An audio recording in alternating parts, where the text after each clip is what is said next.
scooty car देबे मोहन 10 लाख टंका देबे मोहन सरकार आरंभ हेब सरकार को नुआ योजना लोकन को कार किने देबे मोहन सरकार पूर्व सरकार को स्कूटी योजना रो रूपरेख बदलाई छथि राज्य सरकार एथरा महिला को स्कूटी नहीं कार मिलिबो कारण खूब शीघ्र आरंभ हेब आम सुबाहक योजना कार किनिबा पई 10 लाख टंका लेखा ऋण जोगाई देबे सरकार एबोली भाबरे 4 वर्ष रे 1100 महिला को कार किने देबे मोहन सरकार एही कार टैक्सी भाबे व्यवहार करिबे महिला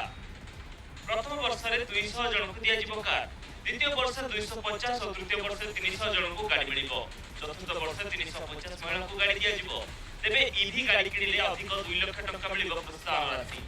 21 रु 40 वर्षर महिला को सुयोग मिलिबो सुभद्रा हिताधिकारी महिला एसएनजी को ओएसआरटीसी कर्मचारी क्रू ड्राइवर को अग्राधिकार देबे सरकार